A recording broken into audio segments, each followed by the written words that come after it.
اور پھر یہ بات کر رہے ہیں علامہ اقبال کے فلسفے. کون سا فلسفہ بھائی؟ مسلمان کا پہلا اور آخری فلسفہ قرآن پاک ہے اور سیرت ہے. آقا کی زندگی قرآن، ختم. اس کے بعد ضرورت نہیں رہ جاتی کسی کی. اقبال کو سمجھنے کے لیے تو واقعی جو خاص طور پہ اس کا فارسی کلام ہے، اس کو تو فارسی آنا ضروری ہے. وہ دین کے بارے میں تو کہا گیا کہ تمہارے لیے سہل کر دیا گیا. یہ زندگی برباد ہی مسلمانوں کی اس طرح کے لوگوں نے کیا. مسلمانوں میں کوئی ہیرو نہیں ہے. ایک رول ماڈل نبی کریم کی ذات قرآن ہے. ایک اچھی شاعری ہے، لڑا دے ممولے کو شہباز سے. وہ کدھر لڑا دے ممولے کو شہباز سے؟ ممولا خالق کائنات نے شہباز کو اور طریقے سے ڈیزائن کیا. ممولا اس لیے ڈیزائن نہیں کیا تھا. یہ شعری مبالغہ ہے. مطلب شاعر جتنا بھی بڑا ہو، اسلام میں تو ویسے ہی کوئی شاعری کی گنجائش نہیں ہے، تو اس کو اتنا زیادہ آؤٹ آف پروپورشن. اور ایک اور بات کہ یہ چونکہ اقبال کو نہیں سمجھا گیا، تو وہ اقبال سے بہت پہلے ذلت کا کاروبار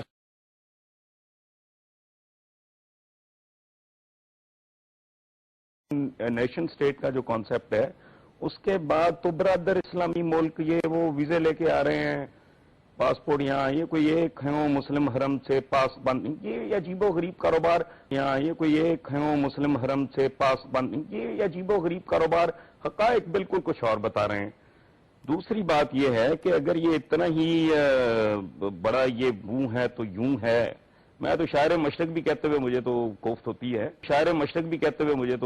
ہوتی ہے. چونکہ مشرق میں چائنیز جیسی خوفناک سویلائزیشن ہے، ان کے اپنے اتنے بڑے برینز ہیں. اس میں جیپنیز بھی شامل ہیں. اور مشاہیر کی ڈیفینیشن کیا ہے؟ کامران آپ ایک بات ذہن میں رکھیں. جی، مشاہیر صرف وہ ہوتے ہیں جو بنی نوع انسان کی اجتماعی صورت گری کریں. یہ بیچارے لوکل قسم کے، مقامی قسم کے، ہوم میڈ ٹائپ مشاہیر ہیں، اور ہم نے ان کو بہت ضرورت سے زیادہ سر پہ چڑھایا ہے. اقبال کلندر لاہوری کہندا لو بھی تو قلم بھی تو تیرا وجود الکتاب گنبد آب گینا رنگ تیرے محیط میں حباب عالم آب و خاک میں تیرے ظہور سے فروغ ذرہ ریگ کو دیا تو نے طلوع آفتاب شوکت سنجر و سلیم تیرے جلال کی نمود فقر جنید و با یزید تیرا جمال بے نقاب شوق تیرا اگر نہ ہو میری نماز کا امام میرا قیام بھی حجاب میرا سجود بھی حجاب تیری نگاہ ناز سے دونوں مراد پا گئے عقل غیاب و جستجو عشق حضور و اضطراب تازہ میرے ضمیر میں مارکہ کہن ہوا عشق تمام مصطفیٰ عقل تمام بھولا با خدا در پردہ گویم بات گویم آشکار یا رسول اللہ پنہا تو پیدا من. اقبال کو سمجھنے کے لیے تو واقعی جو خاص طور پہ اس کا فارسی کلام ہے، اس کو تو فارسی آنا ضروری ہے. اقبال کہندا یا رسول اللہ سے تو پردے میں بات کرتا ہوں، آپ سے آمنے سامنے بات کرتا ہوں.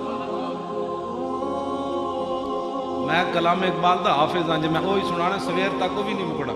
ہاں میں اس واسطے گل ایویں میں اقبال نال محبت نہیں کردا. میں اقبال دی مٹی جڑی نا قبر دی وہ مواجہ شریف دے سامنے پہنچوائی پگڑی وچ لپیٹ کے. اقبال نے کیا سی بھائی میں ویسے تے مدینہ پاک نہیں جا سکتا، ہوا ایسی کہ ہندوستان سے ہے اقبال اڑا کے مجھ کو غبار راہ حجاز کرے.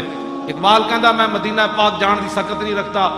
ایک طریقہ ہے میں مر جاواں پھر میرا جسم گل جائے مٹی ہو جائے پھر ہندوستان جو ایک ہوا چلے میری وہ جسم دی مٹی چک کے اس راہ تے سٹ دے جیڑی راہ مدینہ پاک جاندی پھر اتھوں حاجی گزرن انہاں دے پیراں نال مٹی لگے پھر میں مدینہ پاک جا سکتا. فقیرم از تو خواہم ہر چہ خواہم دلے کوہ خراش از برگ کاہم. اقبال کو سمجھنے کے لیے تو واقعی جو خاص طور پہ اس کا فارسی کلام ہے، اس کو تو فارسی آنا ضروری ہے.